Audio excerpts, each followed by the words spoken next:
Hello everyone, and welcome to episode 46 of my Guild Wars 2 series.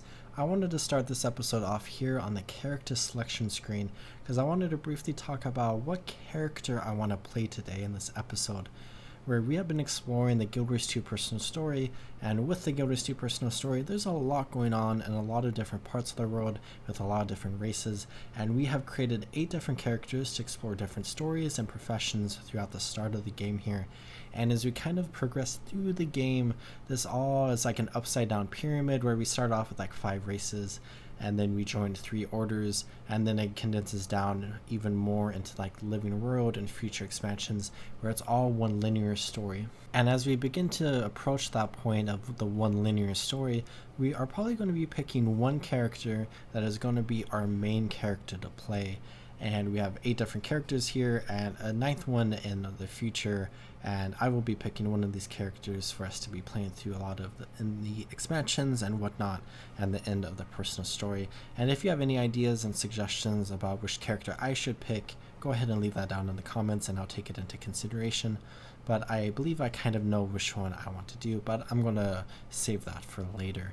But as we head into the third part of chapter 4 of the personal story here, where we have explored the Vigil and the Order Whisper side of things, we've explored them on the 2 characters that joined those respective orders, where we have 3 other characters that joined the Priory. So I'm going to be picking one of those characters in order to explore the next part of the story, and then we'll be playing 5 different characters in chapter 5, because there's like 5 different stories going on there instead of just 3, because it kind of branches out a little bit again in a unique way that we will be exploring. But the 3 characters that we have in the Priory are the Norn Ranger that we have, the Asuran Engineer, and the Savari Necromancer, and the character that I am wanting to explore with the Priory is the Savari Necromancer. So let's go ahead and get in game. So we left off in the Grove here, and we are currently level 33, and in order to begin the next chapter of the personal story, of course we have to be level 40. So this episode, of course, if you've been following the trend, is going to be an open road episode. And as a Savari, we have explored the Brisbane Wildlands with our Cern character as well, and then we've explored Caledon Forest. So we were basically done with the Maguma Jungle until we reached level 55. But until that point, we are going to be heading to other parts of the road, and I decided that I really want to come up here to the Harathi Hinterlands, a big war zone between humanity and the Centaurs that I want to start exploring. It says we have to be level 35 here, so this might be a little bit of a mistake, a little bit of a challenge. I might go ahead, actually I think I have 4 tomes of knowledge in my inventory, so I'll definitely use a couple of those if we need to level up a little bit to get up to this level range, but I just want to start exploring the Harathi Hinterlands. So let's go ahead and waypoint right there. And as we load in here, let's go ahead and talk to the scout, and then we can begin talking about this region of the world.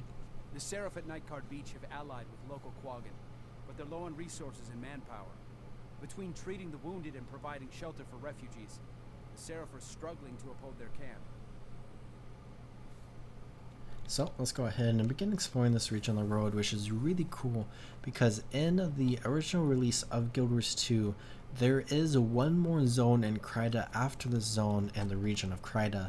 But when it comes to really kind of like Krytan lore and stuff, the next zone that we will be exploring, called Bloodtide Coast, which we've been to, which is technically part of Kryta, feels very like not the same as the Krytan zones that we have explored before, where it feels more like a Lion's Arch zone in a way, compared to like the different Krytan zones here that we feel is more like a Divinity's Reach zone. I guess you could describe it as that. But we have the Queensdale zone, Kessex Hills, Gandharan Fields, and now the Harathi Hinterlands that we have all explored through. And in all those zones, starting in Queensdale and then going through each of the next 3, we have explored a lot about the Centaurs. And we are now heading into kind of like the final zone where there's going to be a large Centaur presence. And throughout the rest of the game, we will be interacting with Centaurs, of course. But this is kind of like the finale of the vanilla storyline, of the Centaur storyline, where it's basically humanity kind of pushed back all the way to Shaymore, and then we have pushed against the Centaurs through Queensdale, through Kessex Hills, through the Gandharan Fields, and now into the Harathi Hinterlands, where we are here, and the Centaurs are kind of now on their last feet, where we pushed all the way back against them and are threatening them with destroying their leaders and kind of like their biggest base of operations that exists in the world of Tyria. And I think the Centaurs are like a really cool race, and I love them so much that I actually highlighted them in a lore and story video that, of course, if you are kind of like new to Guild Wars 2 and you go watch that, be aware that there are spoilers for other parts of the game as well. But I absolutely love talking about the storyline that exists with the Centaurs here in Kryta, and then of course in the other parts of the world. But of course, Centaurs are not the only focus of this area, where there's also a huge focus on humanity, because of course this is part of Kryta, and you kind of see that with this being a giant war zone, we are going to be interacting a lot with like different military people and like the Seraph and stuff as we fight against the Centaurs. But this task right here kind of really shows a little bit of what's happened in this area of the world in the war against the Centaurs, where we have a bunch of refugees here that have basically been driven from their homes and their villages by the Centaurs, and the Seraph are kind of trying to do everything they can in order to help them. And until we are able to reclaim this land and bring these people home, they're going to have to stay here in this camp or go like further deeper into Kryta back towards Divinity's Reach. So we have another scout over here that we can go talk to, but I believe there is some non-task related map completion that we can go ahead and come over here and do. And also, if anyone's noticed on my mini-map, there's a bunch of commanders here. That is because the daily today is for a jumping puzzle in the Harathi Hinterlands, and we are not going to be doing that right now. But let's go ahead and come over here where we have this event right here that, or a task rather, that we can work on. So we can kill some of the bandits here, and then this task is for all the way up there, so I might kind of just do a little bit of this since we are passing through, and then we'll come back to it later because I really want to come into this cave here. And coming into this cave, we have a giant waterfall right here, and there's also a vista all the way up there. But coming down here, we have a little bit of a fun Easter egg where we have a romancing bandito and a romancing seraphet, and this is a pretty obvious Easter egg slash reference to Romeo and Juliet. And it's also kind of a fun thing going on here where we have a bandit and a member of the seraph kind of flirting with each other and hanging out right there. Let's go ahead and run through the bottom part of this waterfall here and get this hero challenge, and then we can climb up and take a look at the vista right here.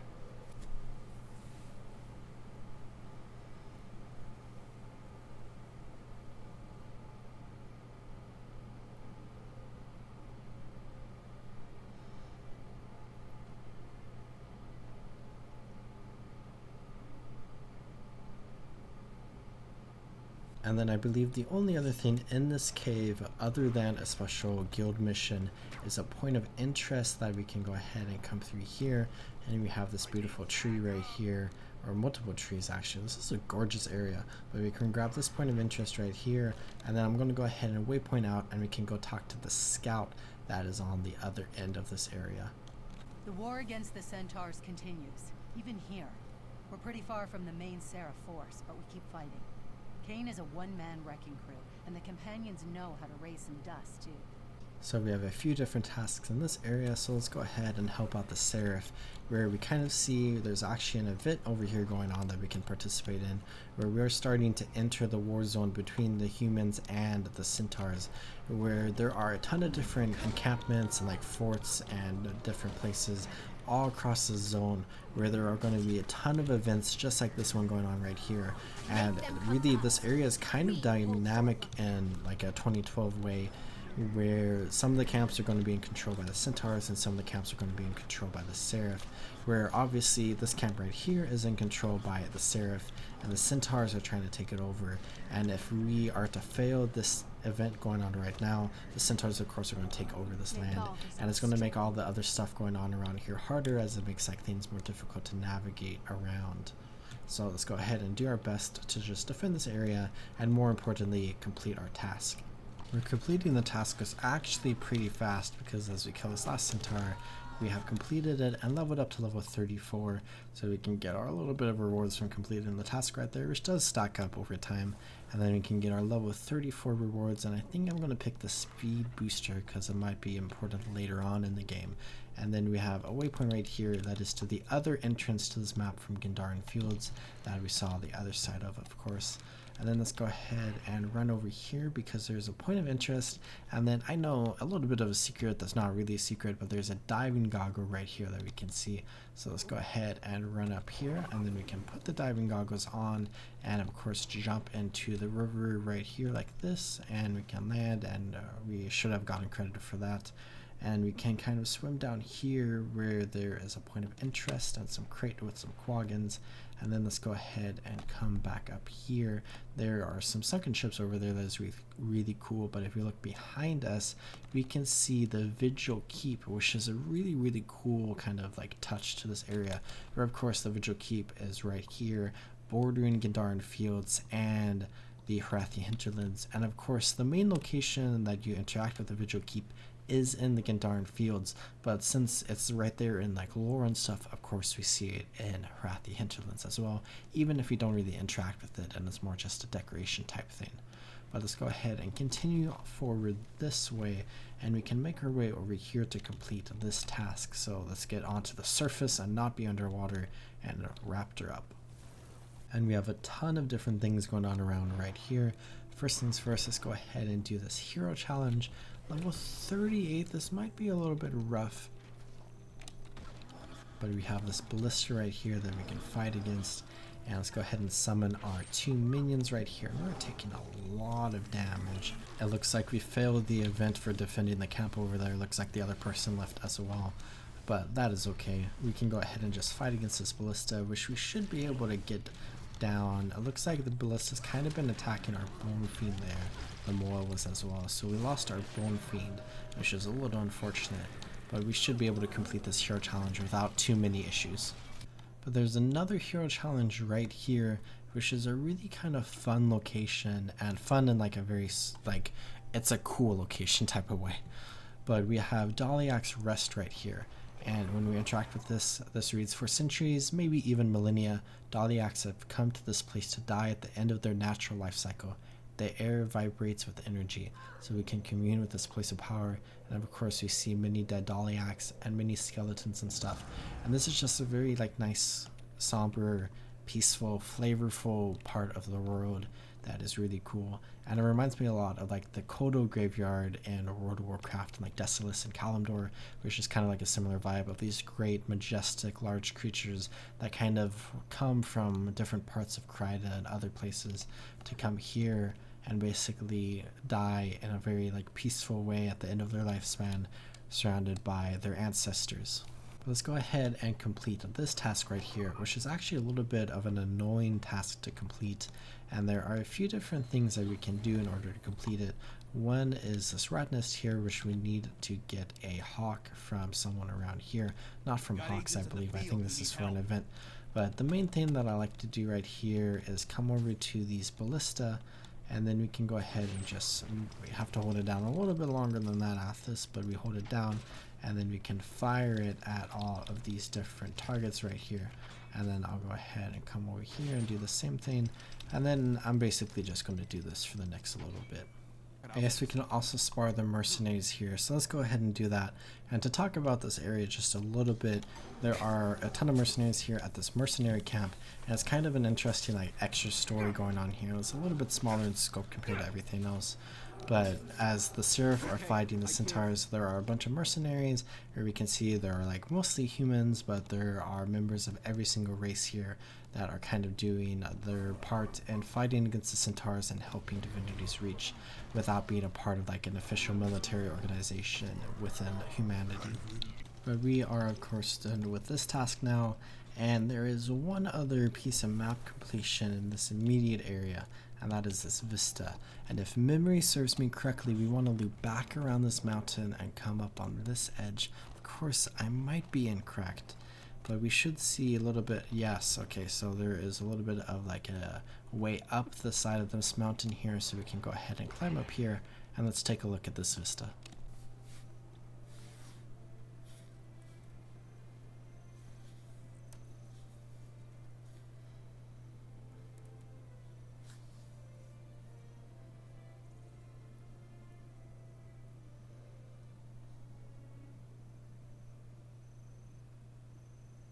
And now with everything completed since the last scout, let's go ahead and talk to this one conveniently placed right here. A group of Centaur slavers have their captives holed up in a camp.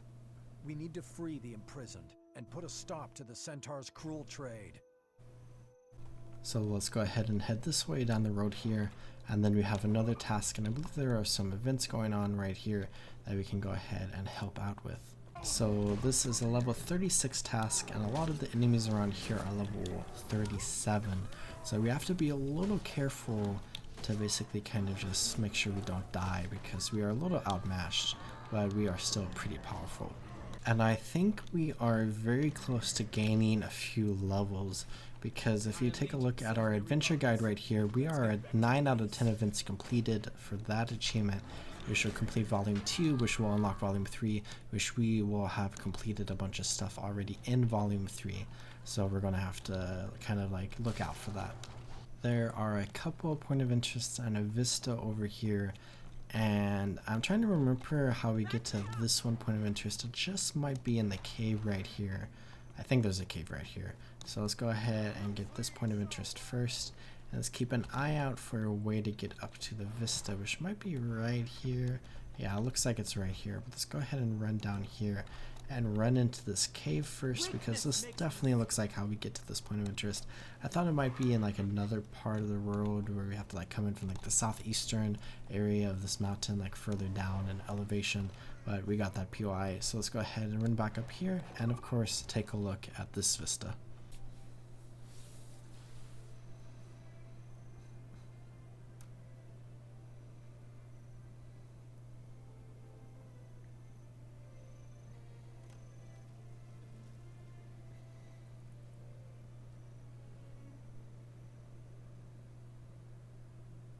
And now the next area we have to go to is this waypoint right here, and we have a scout, which I think is going to lead us back towards the bandits we were fighting earlier in the episode at that one task. But let's go ahead and see. The Seraph have been battling on multiple fronts. The fighting has taken its toll. The survivors of a recent operation have gathered at Rally Point. Meanwhile, new supplies have come in at Seraph's Landing, where the final push against the Centaurs is hopefully underway. So I was indeed correct, but interesting enough, there's actually a scout at each of the next 2 tasks. So I think I'm going to go ahead and complete all the stuff around here, talk to the scout, and then before going to like the next scout stuff, I'm going to go ahead and go complete the next task, and we can get the scout over there as well and kind of see where we want to go from there. And I'm going to keep my eyes peeled for an event, because I really want to complete an event so we can complete this part of our adventure guide. But let's go ahead and try to find our way to get to this point of interest, which I believe we can just kind of drop down right here. And okay, right there, there's like a bit of an invisible wall, but we can get this confinement camp POI, and then there is a point of interest up there, and there's a bunch of stuff off to the west that we can do as well. And actually, now that I think of it, there's actually a task over there, so I'll go ahead and hold off on that, because I think that's probably where the scout that is right here is going to lead us to, now that I think about it. And then the second scout is probably going to lead us further into the hinterlands. But running up here, we have a bunch of sparks, and I believe there is an Asuran cave over here. So let's go ahead and run down here. And a lot of people have commented on my videos about how I say Asuran, where I say Asuran a lot of the time, which is not how you say it. However, obviously, if you've kind of like listened to me talk, I have a few different like speech problems that like I've been kind of working on and should probably like talk to someone about, but that's for future me. But I kind of like learned how to say the word Asuran in like my own head, and that's kind of how I like say the word, and I like don't mean to, and I'm trying to like correct myself now with saying Asuran or Asuran or however you say it. I can't say it now because I've said it so many times. But let's go ahead and grab this waypoint, and then we'll leave that scout there for now. But speaking about my last video, let's go ahead and come down here where my last video on my channel, actually not when this video was uploaded, maybe it was, we'll see what I get done before this video comes out, but it was the top 10 hidden areas in Guild Wars 2, and in the number 10 slot we have this area right over here, and somebody mentioned an event that actually takes you here.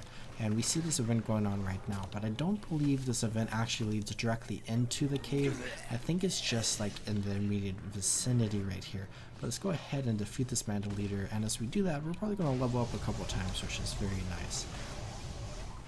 But what I'm more excited about is to see if this event actually has us going into this direction over here. So we can kill the leader, and then let's go ahead and get her level up rewards for level 35, and then let's go ahead and complete volume 2, which brings us to level 39. So we just leveled up, what was that, 5 times just now. So let's go ahead and grab this and just randomly pick one of these, as I probably should have paid more attention to that one. And we can grab this last reward right here. So we are now very close to level 40, which is where we need to be for the next story mission. But I'll go ahead and equip that, which I'm very happy because it looks like it's a little bit more protective than what we had on previously, and I'll equip that. But yeah, that event did not lead us over here, but we have a very cool bandit cave that we can explore. So let's go ahead and defeat these bandit guards right here, and then we can open this door right here to open our way into a very beautiful area, which is one of my favorite hidden areas in Guild Wars 2. But with all those bandit guards defeated, we can open this door and we can come into here. And this is just a very beautiful area, and it's a cabbage patch where I don't think we have the right harvesting tools. Oh, we do. We can harvest all the cabbage around here, and there's a very beautiful waterfall with like the sun rays and very cool like plants and like a little bit of like a creek right there. And then we have a very cool like bandit door that leads into like somewhere where we don't even know. It could be like the sleeping quarters for the bandits here, or like a storage area, or maybe they have like special weapons back there or something. It's just really cool to think about. And of course we have the bandit like death mark that we see at all the different bandit caves throughout the game, and I just really love the bandit caves in this game. But let's go ahead and exit out of here, and we can complete the rest of this task, which, looking at the other map completion objectives you have right here, there is nothing else except this vista. So let's go ahead, and I'm just going to finish this task, and let's take a look at this vista.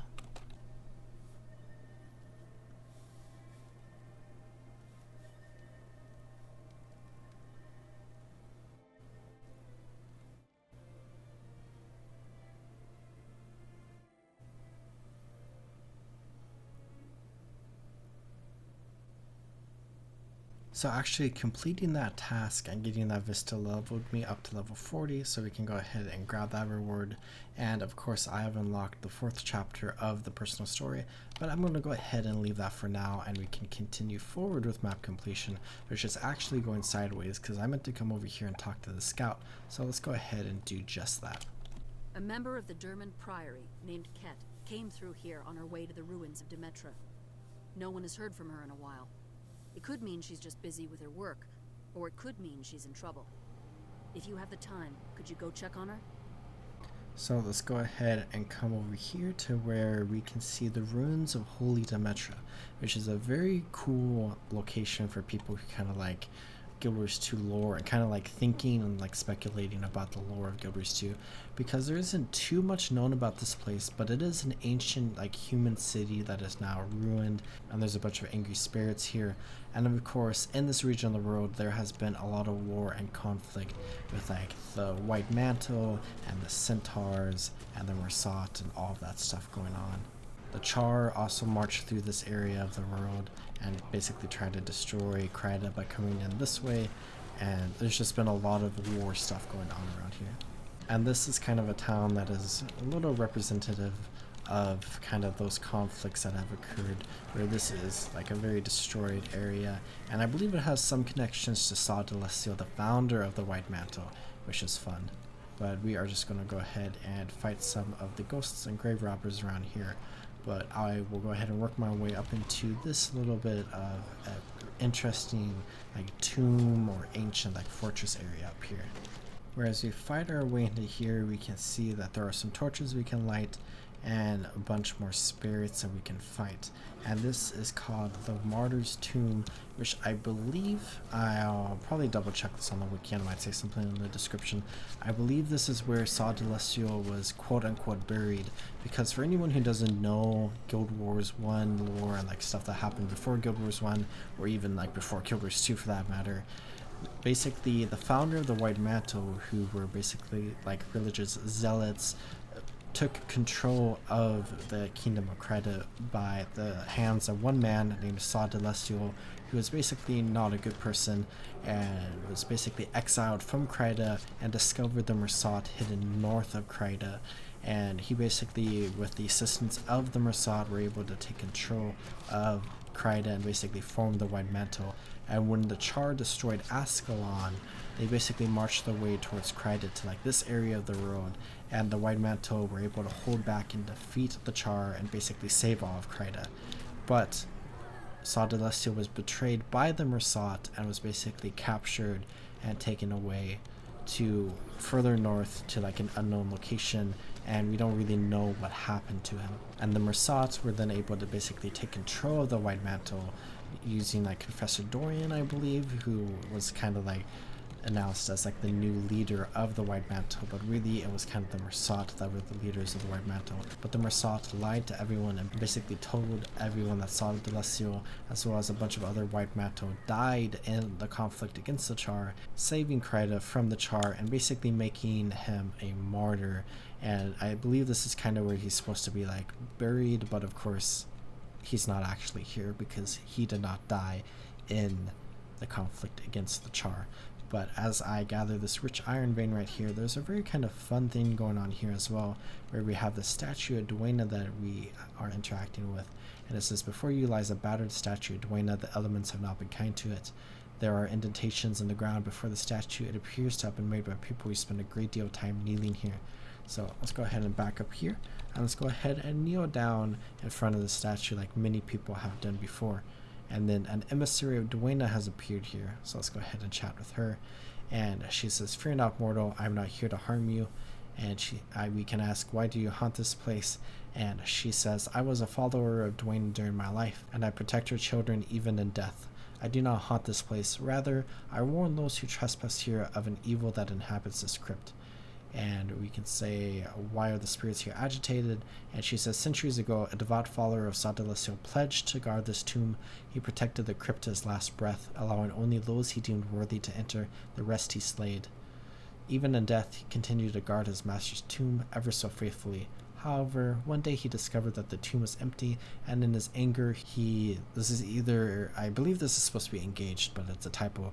He engaged the spirits here to enact vengeance upon the living. And then we can ask, how do I stop this threat? The protector kept his name hidden in shame and failure. Speak his name to bring him forth into this world, but be wary, for his anger knows no bounds. Who is this ghost? Approach Saul D'Alessio's tomb with caution and summon the foul White Mantle Confessor who stood guard over his priest and master. His name is Tinad the Faithful. So let's go ahead and type Tinad the Faithful into our chat box right there. And then Saul D'Alessio's tomb, I believe, is where we opened the chest over here. So let's go ahead and just work back this way a little bit. We have some angry spirits right here. But having cleared this out, I would imagine this is Saul D'Alessio's tomb. So let's go ahead and say Tinad the Faithful, which I believe is what we have to do here. Okay, actually looking back, it seems like we have to come back here really quickly. And I'm just going to ignore this angry spirit here. And we have to do this pretty fast, where we kneel. And then when you talk to the emissary here, you can say this one. And then let's go ahead and do this. And let's come all the way over here, and we can interact with this tome right here, maybe. Or maybe it's this one over here. Come forth and face me. So we say it like that. So we don't say it in chat. That's a little awkward to me. I kind of forgot. Dare tread where Master D'Alessio once lay? But we have this really fun event where we can fight a former member of the White Mantle and basically kind of just like put him to rest a little bit. Can't fail. Not again.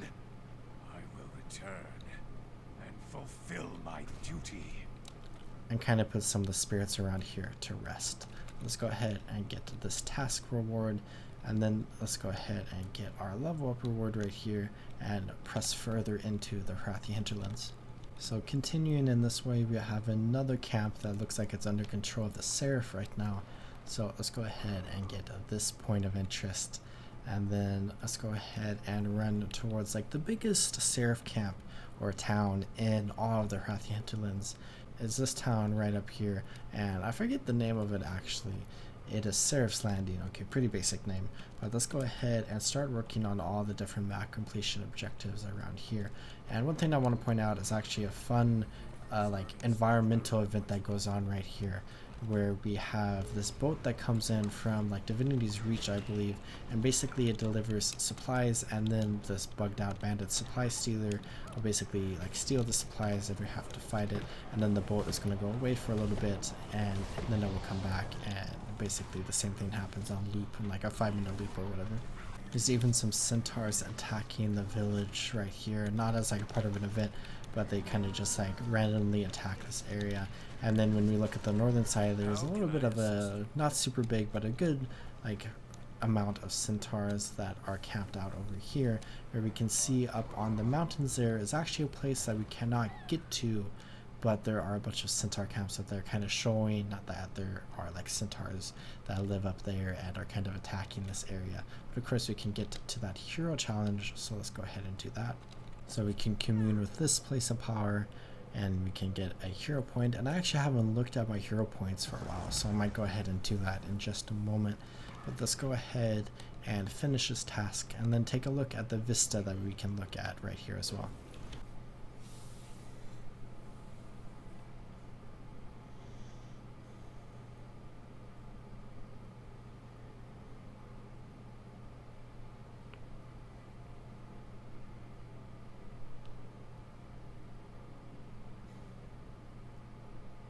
But I think for this task we just have to feed one more chicken, and that does complete the task, and we can get our reward there. And I think looking at the next little bit of this region, we've completed everything right here, and I think this is actually a pretty decent stopping point for this video. So I'm gonna go ahead and call this video good here, and I hope you all enjoyed watching this video, and I hope you all are taking good care of yourselves. Remember to drink some water, check your posture, and subscribe, and I'll see you next time in the world of Tyria. Goodbye.